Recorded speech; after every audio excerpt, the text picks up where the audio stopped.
Hello guys, welcome back to our channel. Many parents have a question, should we teach or train our children on financial knowledge at an early age? Actually, this question has always been debated by others because financial management can be related to the money and the money can be related to the materialistic. Most of parents are very often when children from a young age to talk about money, and this also including me. Okay, let's change your mind. Should we let the children install the correct value on money management from an early age? Sounds better? In recent years, many schools have been rethinking that under this stricter progressivism in education, they had cultivated a large number of cheap labor force for the society, which indirectly raises the unemployment rate of the society. A group of experts, including co-ideal, also proposed that the children in schools should learn how to make money. I can't entirely agree with that because if we instill a lot of money concept into children's mind, it is bound to create a lot of money worth shape for society, and the deformed value will destroy the children's mindset. So how can we instill children to have the correct value toward money?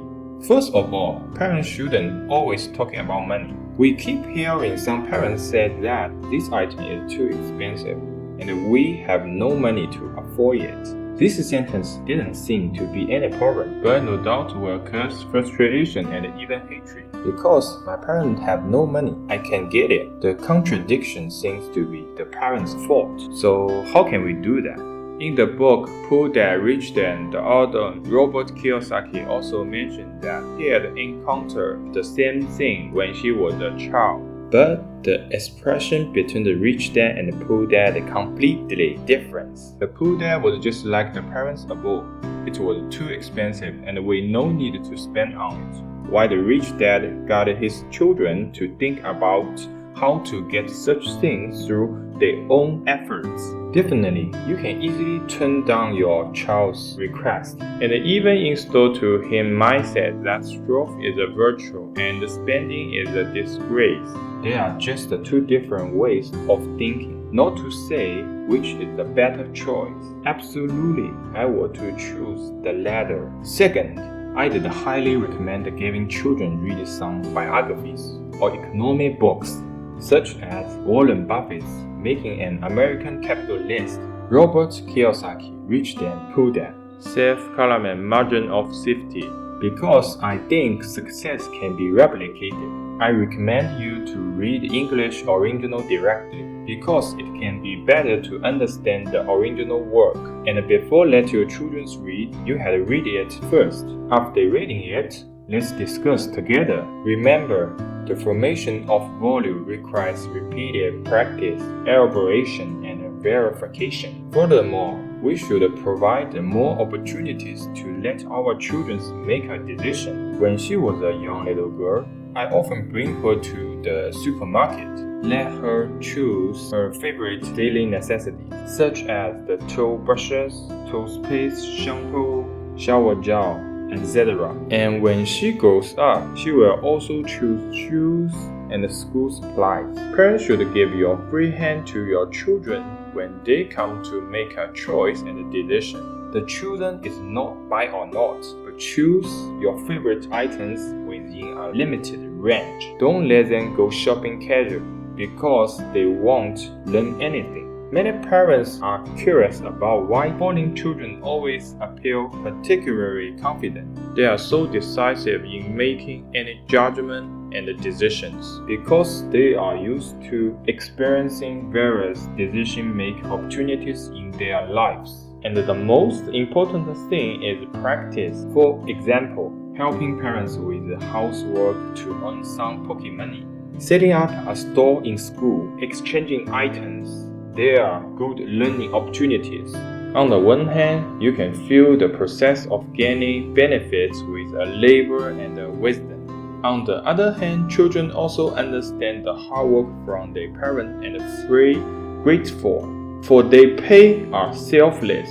I just finished talking about how to make money. Then we should discuss how to manage the money. I still remember having a piggy bank when I was young, which I used for my childhood banking business. But this is the process, very wrong mindset. It didn't have the two basic functions of the bank, that is, deposit generates interest and borrowing generates liabilities. Everyone has heard the story Warren Buffett's nephew asking him to borrow money to buy a house, and he was get refused. Then he suicides. Maybe you think Buffett is very unfeeling, but I think he did nothing wrong. Banks are unwilling to pass his loan application, let alone Buffett. This is also fully illustrates how important it is to cultivate children to have financial quotient. So how can we let the children understand that a good credit relationship is a magic weapon to achieve your assets growth rapidly?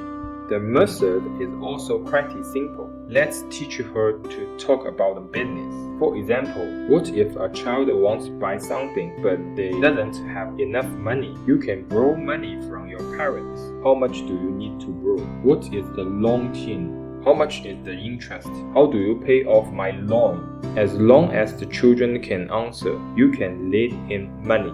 Because with the future, let a child become a car slave, a house slave, it is to better teach her to make good use of the credit now. Finally, remember to let your children learn some basic financial knowledge. Whether you are setting up a company by yourself in the future or investing a company in the future, you will need to know some basic financial knowledge. Many people have spent their entire life struggling with the balance between asset and debt, but they even didn't know what the assets and the liabilities are.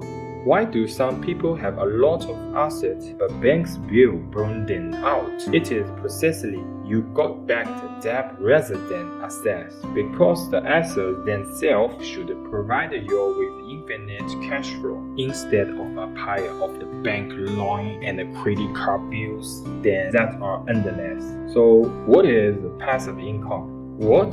The interest generated by banks deposits? If that's all you know, you really need to take a refresh course. After talking about so much wealth knowledge, I think it's necessary to share what the correct value that I understand is. People's values are like a continuous cycle of making money, spending, credit, and giving back.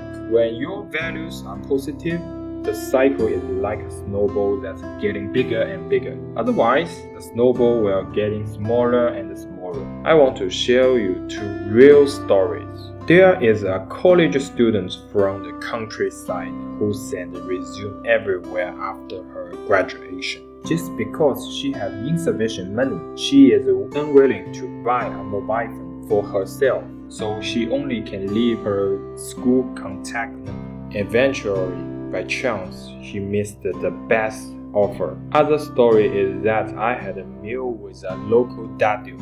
Because of at noon and it's also lunchtime, there was a long queue at the restaurant door. But she took me straight into this restaurant. When we finished the meal, I realized that we received 2 bills.